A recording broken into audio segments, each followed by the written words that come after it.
Yeah, yeah, I think so. But I understand it might be on a couple of sittings because of the, if I understand correctly. Okay, so we will have the chance to talk more later. Yeah, yeah. Because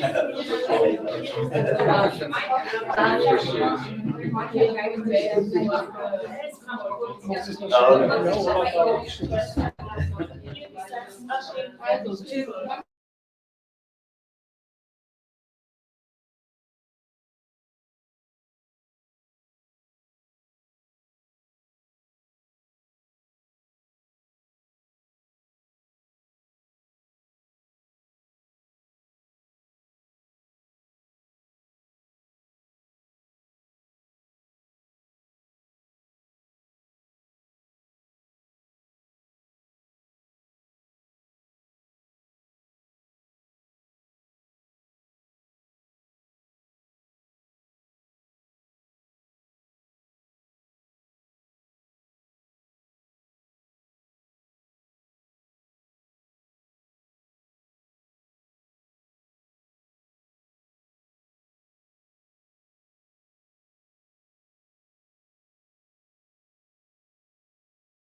about 40 people will come. So it's my great pleasure to introduce Renaud Chantraine, who I know because I was on his thesis dissertation. It was one of the most elegant and persuasive theses I've ever had the pleasure to read. Extremely arduous, 500 pages, and how many notes? 1,000. Yeah, which he writes so well that I actually read all the notes, which is a terrible thing to do. But also because of the way in which he engaged in an incredibly rigorous activity of thinking about where he was and whom he was talking to and whose interests were where. I won't spoil the show, but Renaud is associated with Aix-Marseille University and many labs that have acronyms that I will never, ever learn.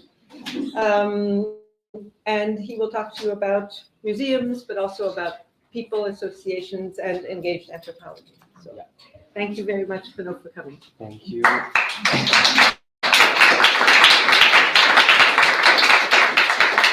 So I'm going to read my paper in English, and I hope this will work.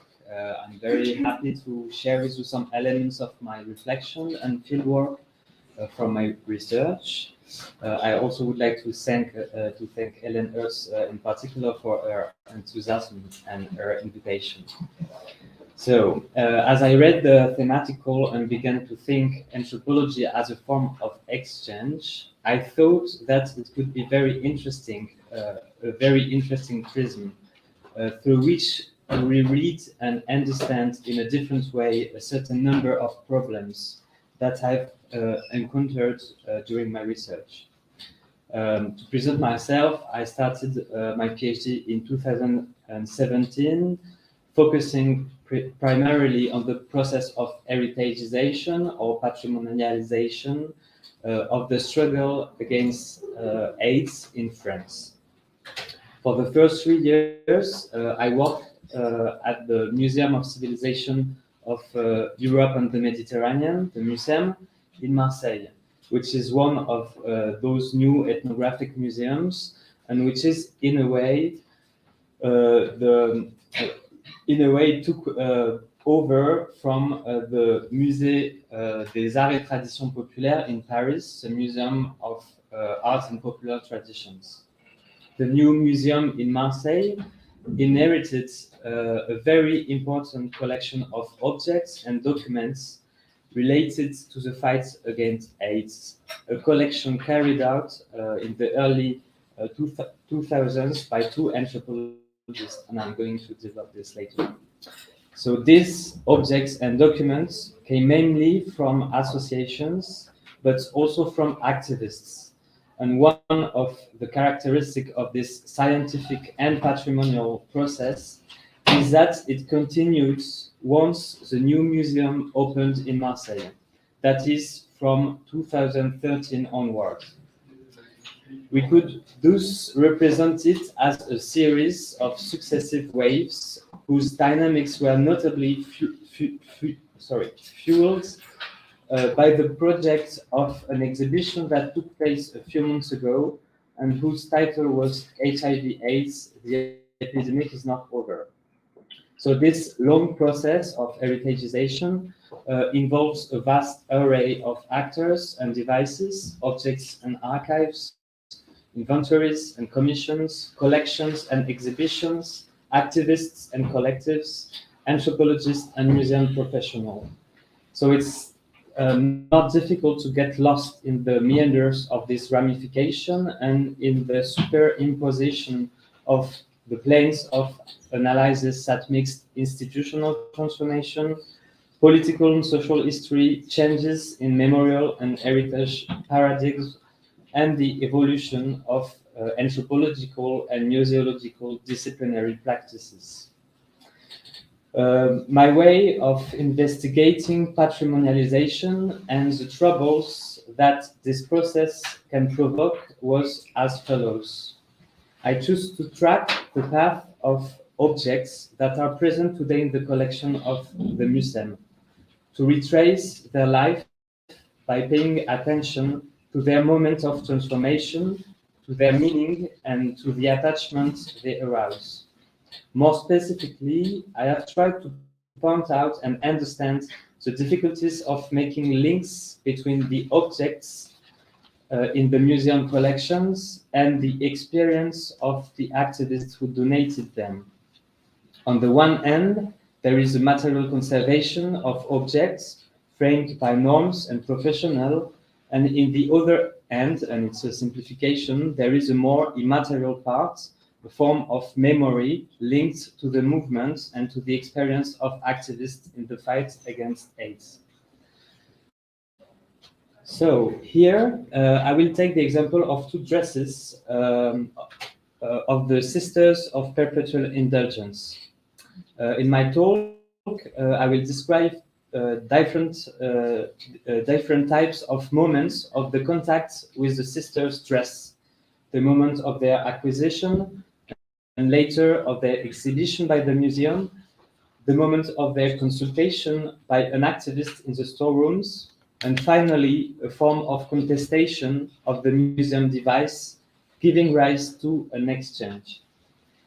Each time, I will try to point out the states as well as the emotion that can characterize these moments. So what is it about? The Sisters of Perpetual Indulgence were created in 1979 in the United States and spread out to France in 1990. The Sisters can define themselves as a radical gay mixed movement committed to the fight against AIDS. There are several convents in France, such as one in Paris, the Convent of the North in Lille, or the Convent of the Oak Trees in Marseille. Their awareness raising and prevention activities, where the sisters intervene as costume characters like this, take place in the streets, in commercial places, or during community events. The first scene I will describe took place in 2019 in the reserves of the museum, a building called the Conservation and Resource Center. There are many objects that belong to the sisters: jewelry, dolls, reliquaries, elements of costume, but also documents such as postcards or photographs that belonged to the member of this movement. Although these objects and documents were acquired in different times, the vast majority of them entered the collection through the AIDS acquisition campaign led by Françoise Lux and Stéphane Abriol from the Musée National des Arts et Traditions Populaires in the early 2000s. So the question is, what happens when a sister of today asks the museum for permission to consult the objects of the sisters of yesterday? What to do with the remains of her activism when a sister retires? What stories, what information are associated with these objects? Who give meaning and what meanings to the patrimonialized dresses? So on the 29th March 2019, I was accompanying Sister Salem of the Fiery Tongue to the Museum Conservation and Resource Center. Salem is a cisgender woman, sister of perpetual indulgence since the early 2000s. She has also been part of other feminist and anti-AIDS activist groups, such as Act Up Lille or the Family Planning.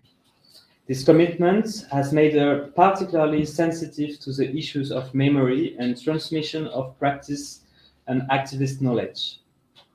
It was Salem, her, on the left, who initiated the request to the institution to gain permission to consult objects that belonged to the Sister of Perpetual Indulgence, a movement of which she is a member and which was then preparing to celebrate its 40th anniversary.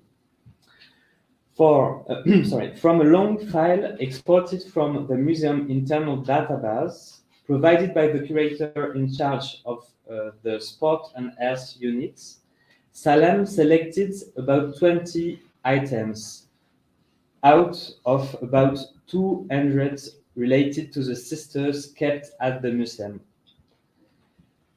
When we arrived in the small consultation room in the second floor of the building, the chosen objects were meticulously laid out flat on a large table.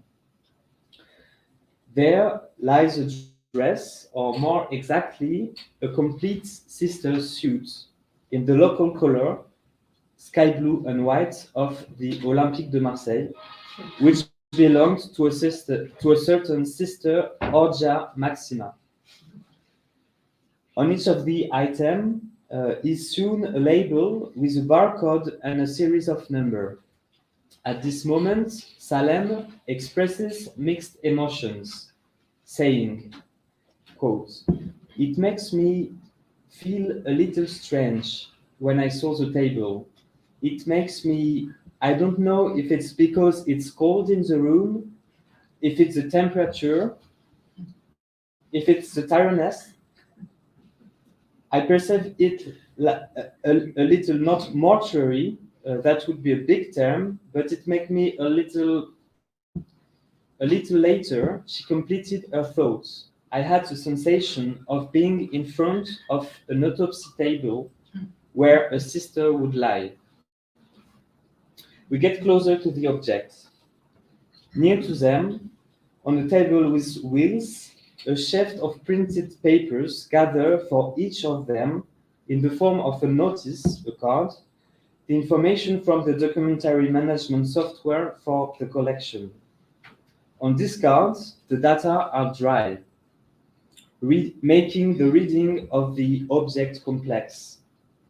What troubled us when we look at them and read the cards associated with them is, in Salem's words, that the words of the people who donated them is missing.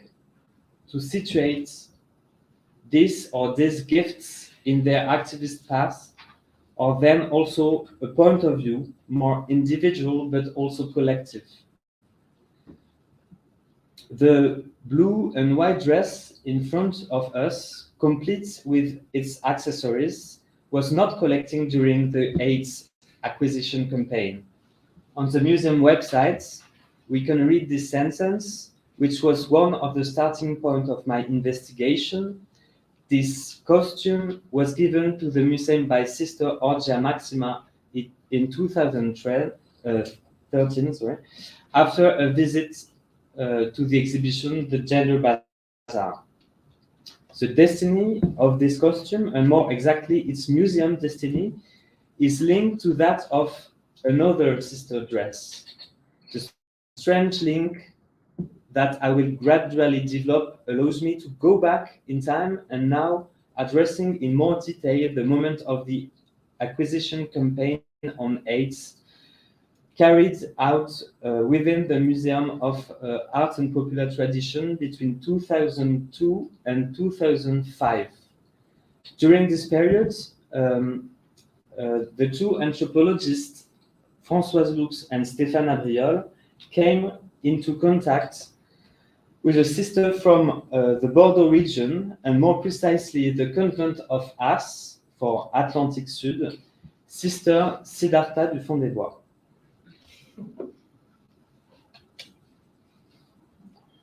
So, in 2003, we went to the convent of Aix, a house lost in the forest of the lands where Siddhartha du Fond des Bois lives. In front of a wood fire, it was very cold. We spent a day going through the archives, looking at objects and understanding their use. This short excerpt, taken from the administrative report submitted annually to the Museum of Art and Popular Tradition by the two people in charge of the collection, is one of the only traces available that allows us to glimpse the reality and materiality of their initiative. The isolation and the cold were tempered by the warmth of the fire as well as the warmth of the relationship. The time of a day spent leafing through archives, observing and manipulating objects, trying to contextualize those that are about to be collected and of which the black dress is a part.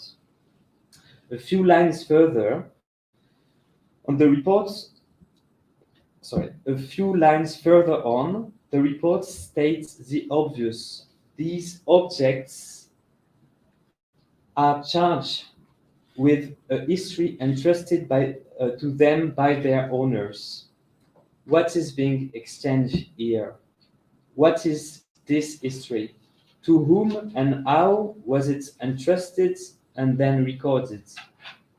How can we have access to this immaterial complement of the object, to this charge that give it this meaning?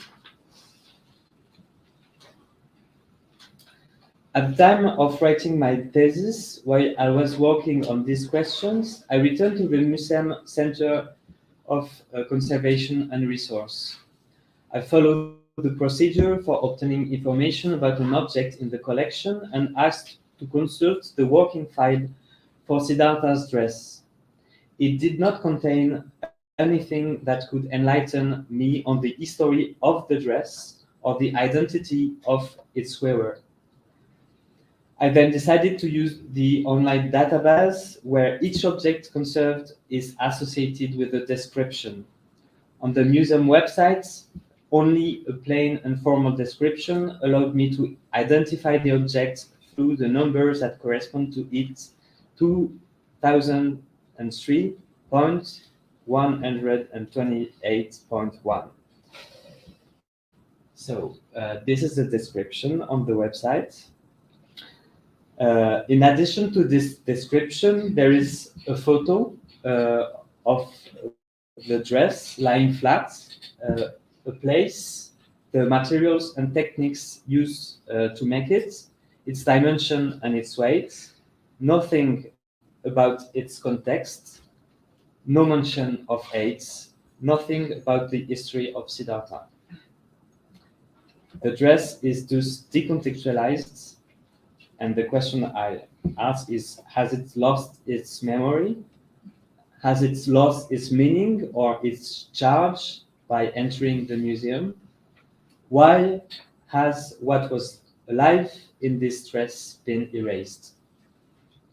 Answering this question would involve lengthy developments on the moments where the objects left the house in the woods to join the collection of the Museum of Art and Popular Traditions, as well as the difficulty inherent in the multiple building sites following the transformation of the Parisian Museum into the Marseillaise Museum. So without going into these developments here, I will try to summarize them in several points. First, the end of the AIDS acquisition campaign took place at the same time that the Musée des Arts et Traditions Populaires closed its door to the public in Paris. The research laboratory that was associated with the museum, the Center for French Ethnography, disappeared at the same time. We were then in 2005. The collection has to be transferred to the future museum in Marseille in a relatively short time, given the size and heterogeneity of the museum's collection. The AIDS acquisition campaign gathered an exceptional mass of more than 12,000 objects and documents, conceived as a whole, but not necessarily treated as such.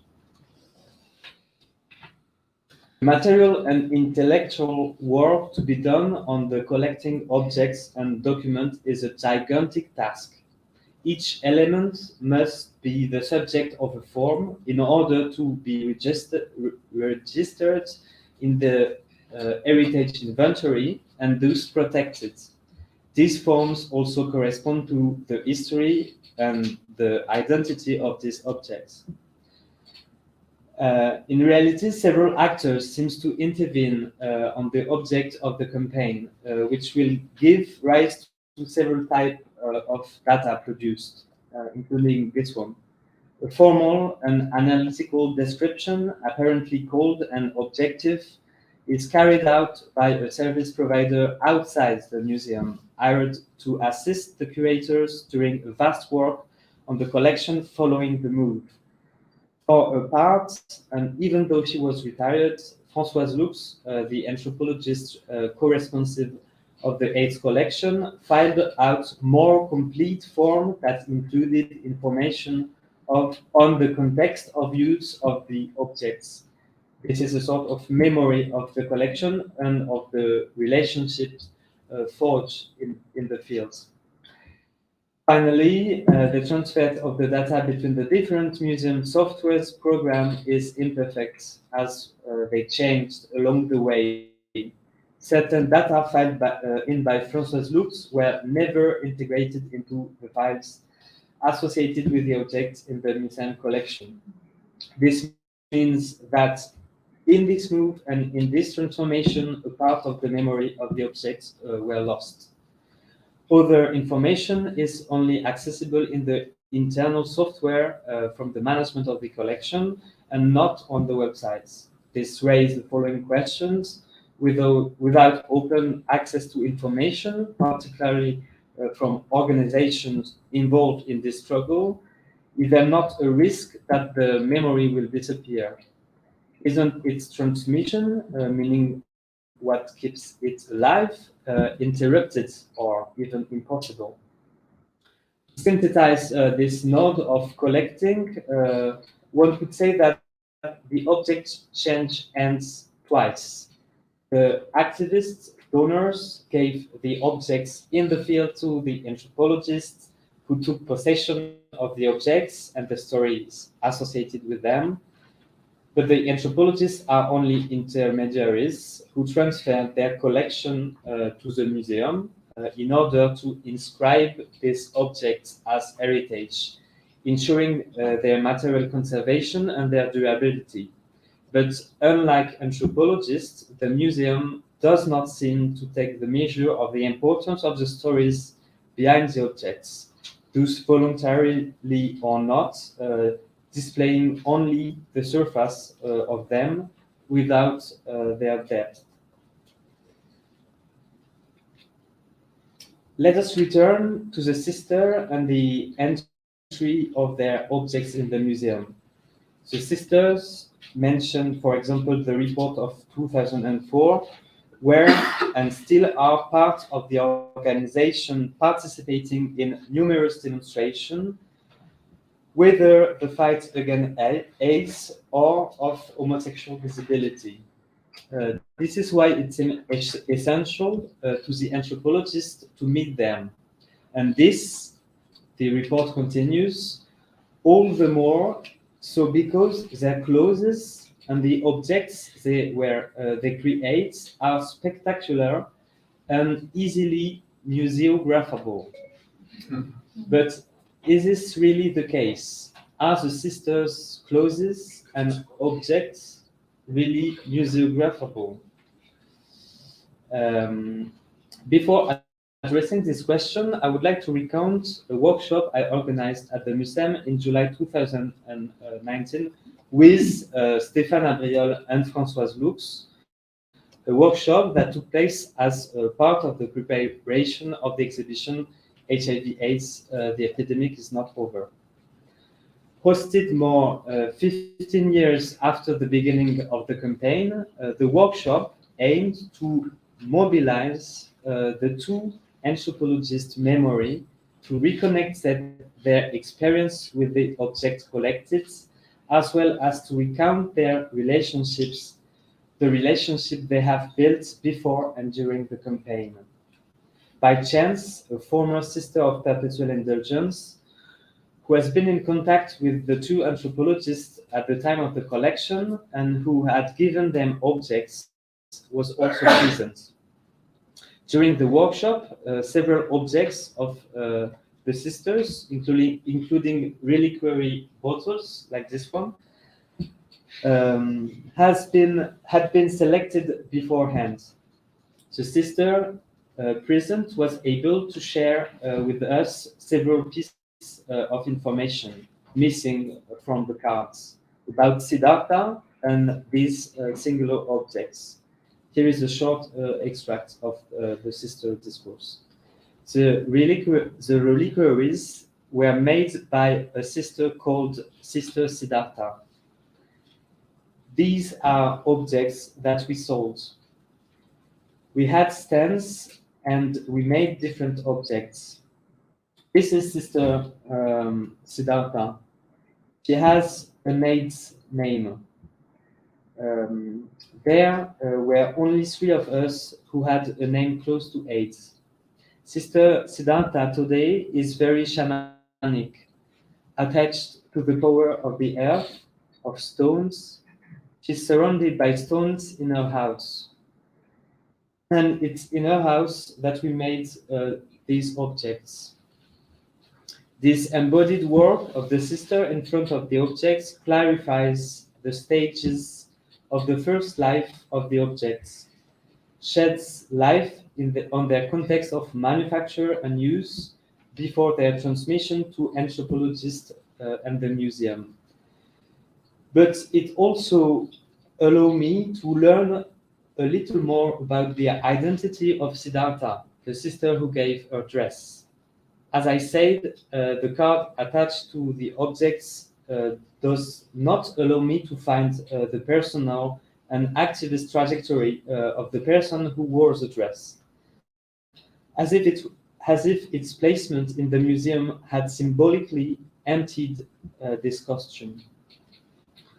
However, I managed to find different elements in the collection that allowed me to learn more by following clues, sometimes by chance, and by spending a lot of time in this investigation.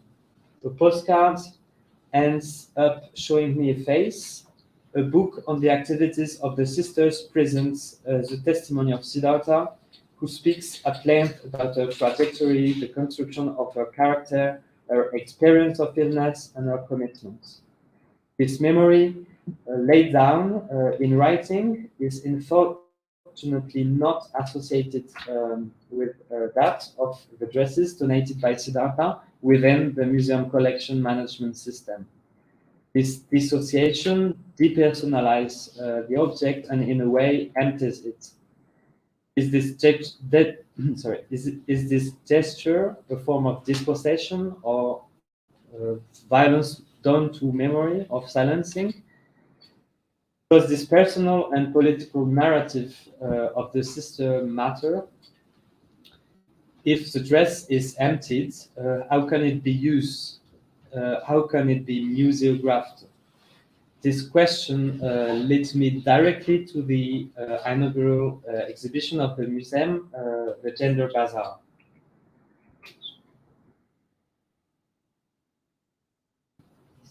To say a few words, first of all, on the way in which this exhibition, which claimed to be the first of its kind in a French society museum, was developed. Its principal curator, Denis Chevalier, who had been working at the museum, at the Musée des Arts et Traditions Populaires since 2000, decided in 2004 to conduct an acquisition campaign on marriage.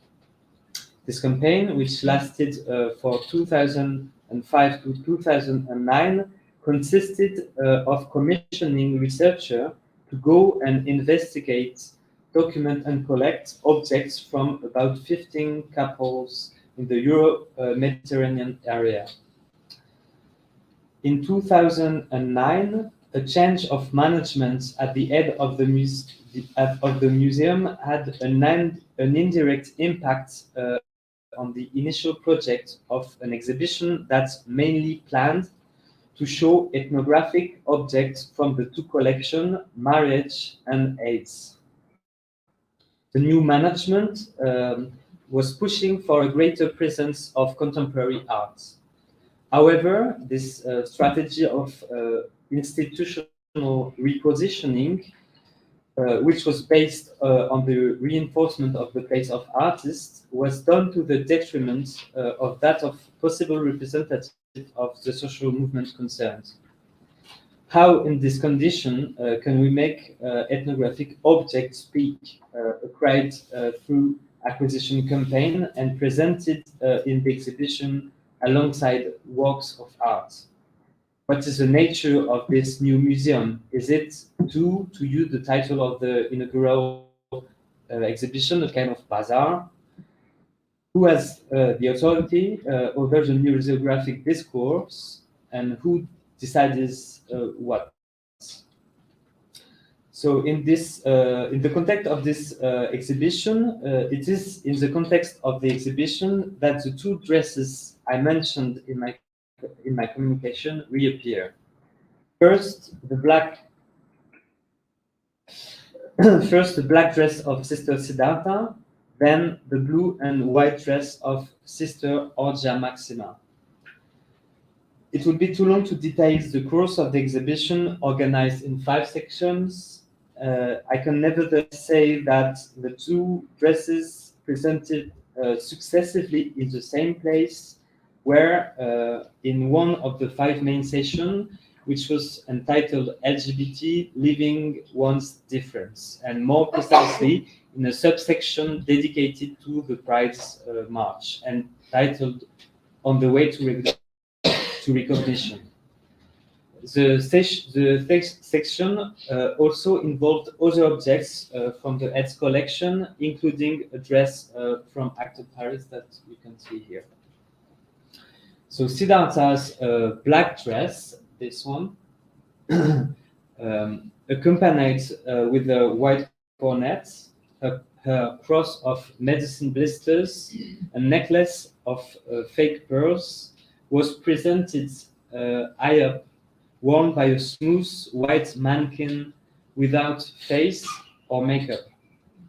It was overlaid with a series of 6 black and white photographies of the sisters. No label is visible on the photo, nor preserved in the museum collections, which would have made it possible to hang on a story, to a story. That of the dress, that of the dress or of the sister who wore it. My subjective impression upon seeing the image and in my memory of my visit in 2013 is of being faced with a kind of abandoned puppet. So what voices or voice, what discourse accompanied this object in the exhibition? One of the tracks of the audio guide found in the museum archives evoked the movement of the Sister of Perpetual Indulgence. Quote, "As you saw in the exhibition, to defend one's cause, one must sometimes be noticed. Thus, the Sister of Perpetual Indulgence have chosen provocation as a means of advocacy. According to them, the outrage and the disgrace are not intended to shock for free, but to attract attention, to alert. This group was created by gay activists in San Francisco at the end of the 80s, when AIDS started to take its toll, especially on homosexuals. Made up of men transvestited as nuns, their campaign around the world for tolerance, prevention of the disease, and care for the sick. In this extract, there is certainly some truth, but there is also some falsehood. The history of the sister is distorted, simplified, as if the form of the bazaar seemed to amplify, even claim mixtures and confusion. The group was indeed created by gay activists in San Francisco, but in the late 70s, not 80s. It is not only composed of men, and the term transvestites can also be questionable. Putting this museographic discourse in relation to the objects on display thus raise the following questions. Are they really easily museographable, cut off from the words of the people concerned? The contrast is sensitive between the strengths that these objects could have had in their context and the way they're represented in the museum.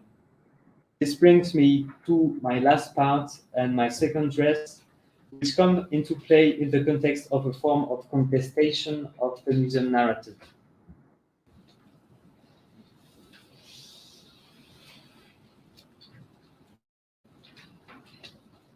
On August 4th, 2013, about 2 months after the opening of the exhibition, the museum received a letter from Sister Orgia Maxima, addressed to the curator of the exhibition.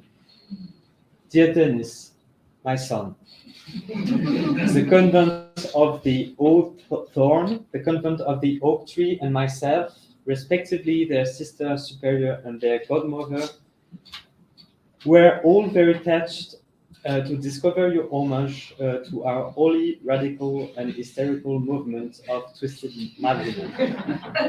However, I don't know which one of us, ill-tempered, gave you that dark costume. What a black dress, what a grey cornet. Not a jewel, not a colored ribbon that characterized each of our holy hands.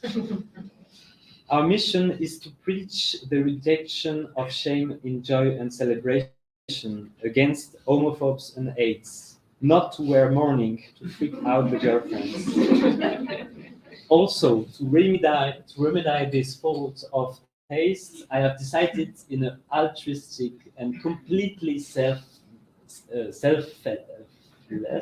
impulse to officially bequeath you my Marseille sisterhood dress in the color of the Olympique de Marseille, which regularly walked the sidewalks of Marseille, first gay pride of 1994, but also of Lyon, Bordeaux, Nancy, Montpellier, Paris, and Bologna in Italy.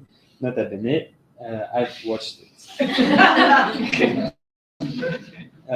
Orgia proposes to accompany the gift of the costume with the accessories worn during her action: veil, collar, cornet, shoes, belt, and necklace. In her letter, she also mentions the existence of a holy book, which she also says she is willing to give to the museum. A book with the text of the sister ceremonies, prayers, songs, and blessings, as well as photos of the actions and related press articles. At the end of the letter, the sister signs, leaving her cell phone number and email address. How should we interpret Orgia's reaction? What can and should the museum do with in the face of this kind of unexpected, even unprecedented situation?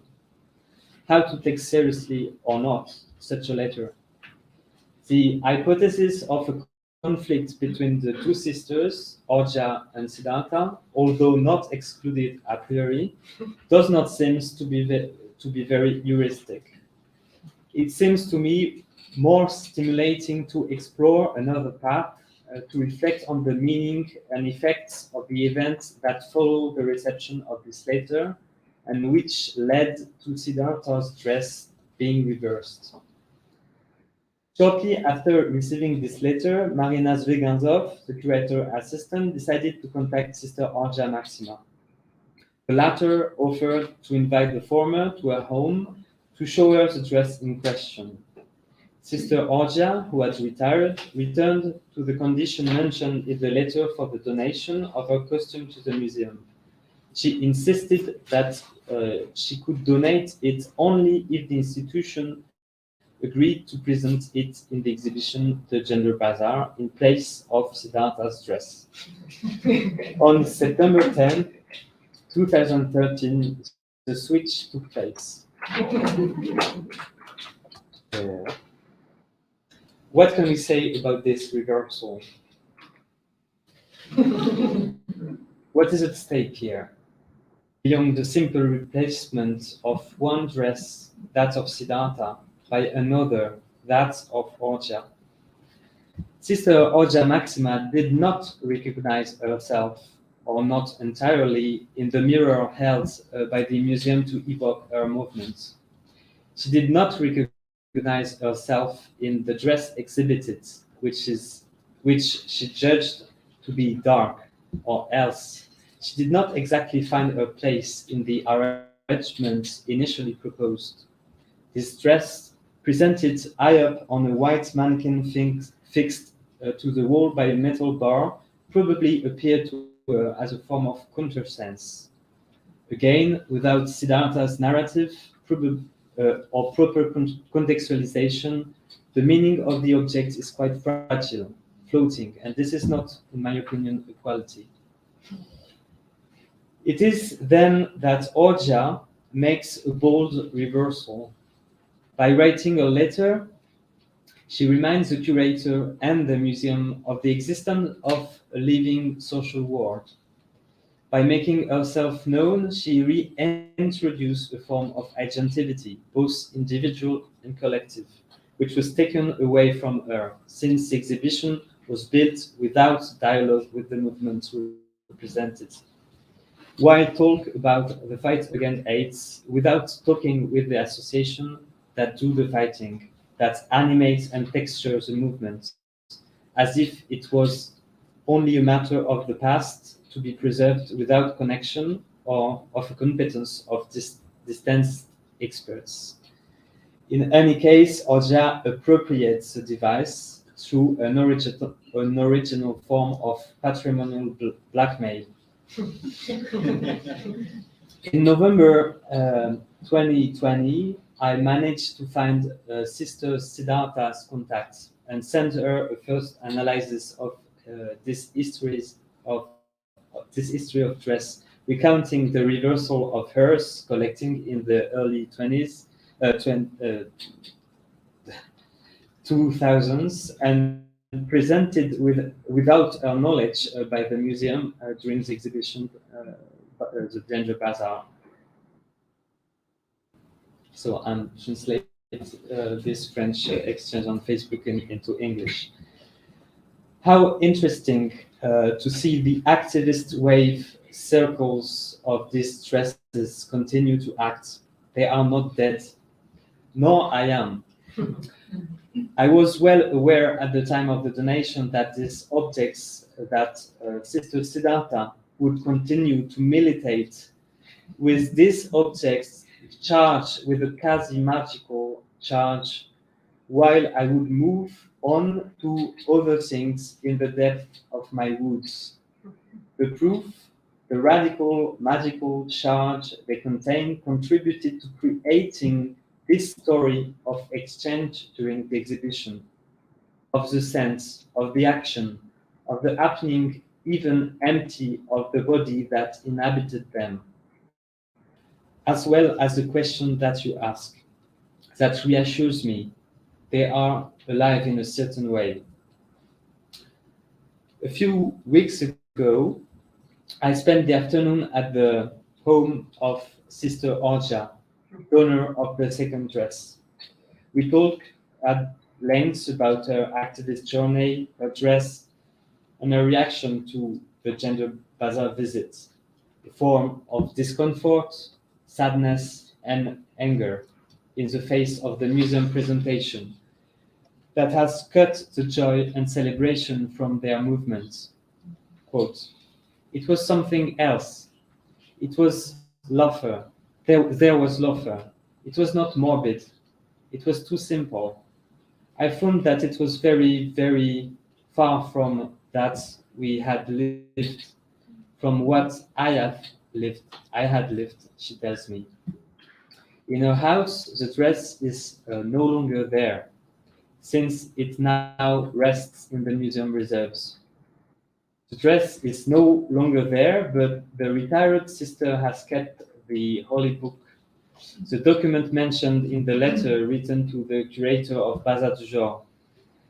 At the time of the transfer of the costume to the museum, Marina Zveganzov, the curator assistant, told me that the donor was not ready to give it up. Strangely enough, when we talk about this with Sister Angia, almost 10 years later, she does not remember this detail and thinks that the museum did not want it.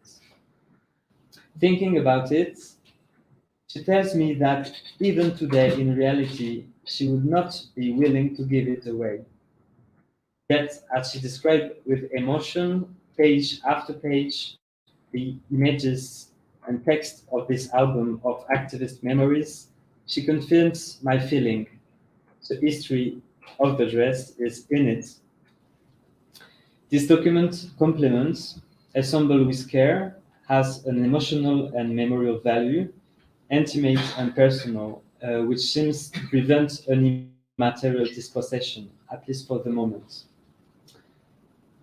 In this story, I have the impression that the anthropologists intervene in two ways, at the interface between activists, objects, and museum.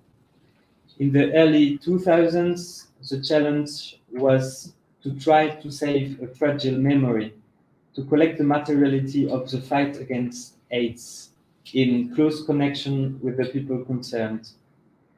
The problem is that maintaining those relationships is not a matter of course for the museum, which in the meantime has transformed itself and seems to have lost part of the memory of the objects.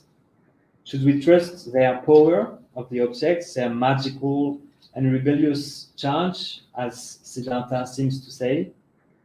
For my part, in working on patrimonialization, I have sought to add another layer of memory and to problematize a posteriori, investigating both the past of the collection and the context and its context, and in a way also the future, seeking to question the consequence of putting the objects in a museum and then passing them from end to end.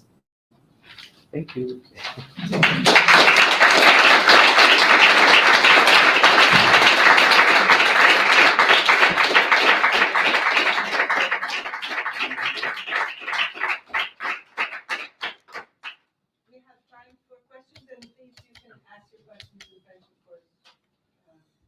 And I think Renaud would be very happy if you did. Or English.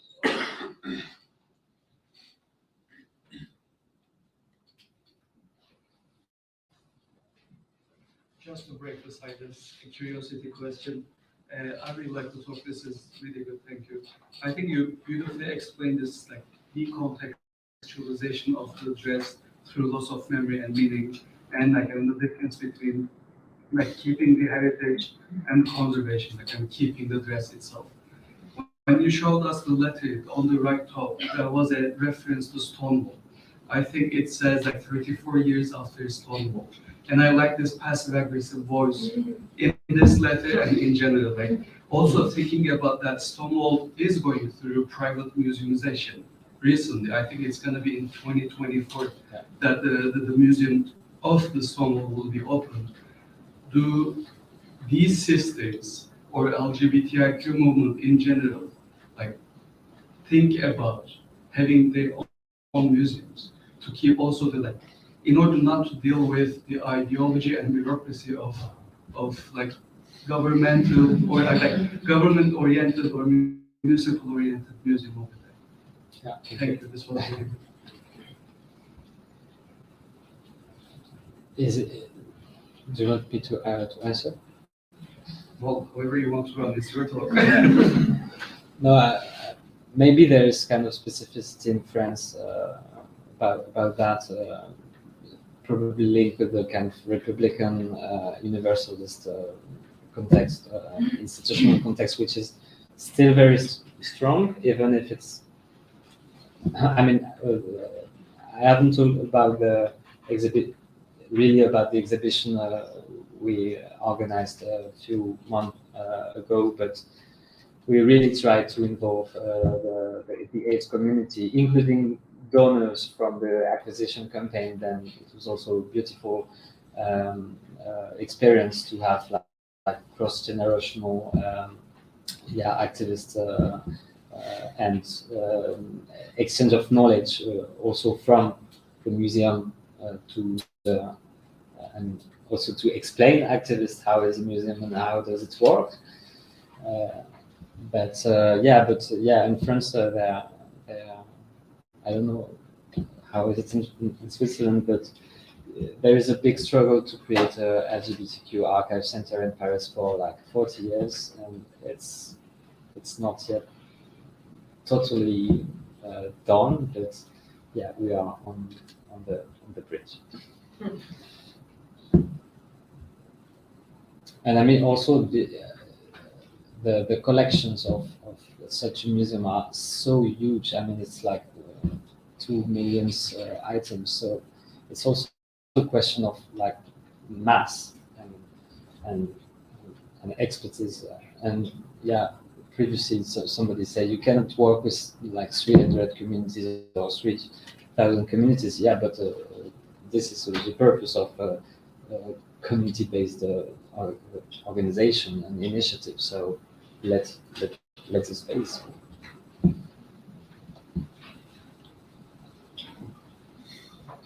Other questions?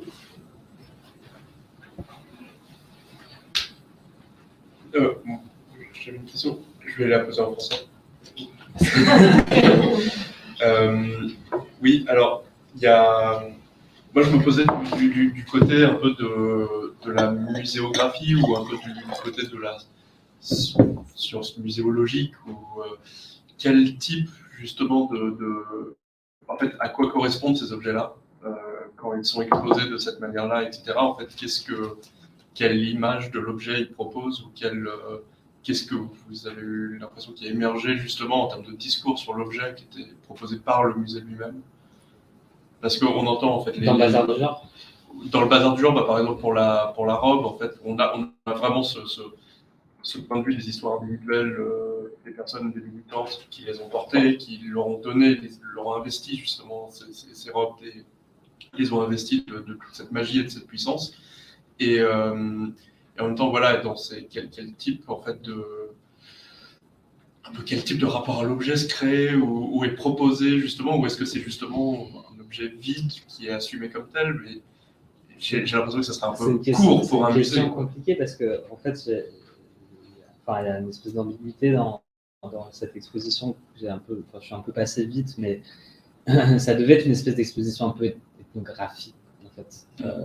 Et en fait, c'est pas vraiment des campagnes d'acquisition, c'est ce qu'on appelle des enquêtes collectes. Qui sont censés être un dispositif de collecte accompagné d'un dispositif de production de savoir logique, quoi, en fait. Sauf que là, en fait, le volume de la collecte étant tellement important qu'on ne peut pas faire une recherche sur chaque objet, quoi. Et que par ailleurs, ça s'est joué dans un moment de transformation institutionnelle douloureux, on va le dire comme ça, et que c'est ce que j'ai essayé de vous dire, c'est que l'institution a perdu en fait une partie des données, ou en tout cas n'a pas pris au sérieux leur importance, et ça revient même. Et donc, on ne sait pas trop, c'est-à-dire c'est plus des objets prétextes ou décoratifs pour illustrer les gay pride, illustratifs que des objets ethnographiques au sens où et encore, les objets ethnographiques, c'est quoi la place des personnes concernées dans la question du patrimoine ethnographique? Il y a cette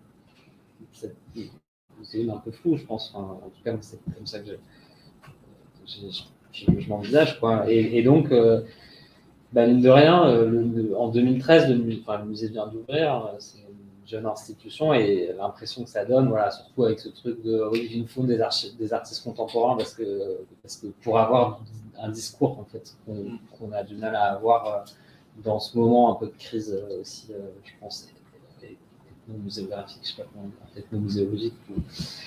Donc oui, il y a vraiment un truc de, effectivement, c'est le bazar, quoi. Je sais pas comment. Il y a ce truc de, c'est troublant, quoi. Et la contestation d'Orgia, c'est intéressant parce qu'elle vient un peu pointer ça. Et après, voilà, dans le travail qu'on a fait sur l'exposition, on a essayé de recontextualiser, y compris a posteriori, parce qu'il y a des gens qui ne retrouvent pas, des gens qui sont morts. Mais après, oui, il y a aussi une question de transmission générationnelle, ou militante, de se dire, voilà, on peut aussi avoir un point de vue d'héritier, en fait, d'héritière de cette mémoire et pouvoir produire des connaissances. On a deux petites choses que je n'ai pas dites dans l'introduction aussi, mais bon, la lutte contre le sida comme lutte sociale, c'est aussi une lutte qui a beaucoup mis l'accent sur la place centrale des personnes concernées dans la production des savoirs et dans au niveau de la santé, mais voilà, la question c'est est-ce que ça peut s'appliquer en fait tous ces principes des principes de Denver, principes de démocratie sanitaire, de s'appliquer à une démocratie patrimoniale, tout ça c'est des grands discours et je préfère me glisser dans des cas un peu précis, mais c'est des questions qui se posent. I hadn't realized when I invited you that one secondary effect of this would be to oppose anthropologists to museums, and it wasn't part of my plan. For the conservators, that wasn't what I had in mind. You forget that most curators are also anthropologists. Yes, absolutely. It's very schizophrenic. But since I would like to say that since we're about to go to the museum and eat a delicious dinner by the cook of the museum, so I would like to thank you in the name of the museum and the Institute for a wonderful talk, and we will continue as the colloquium goes on. Thank you very much.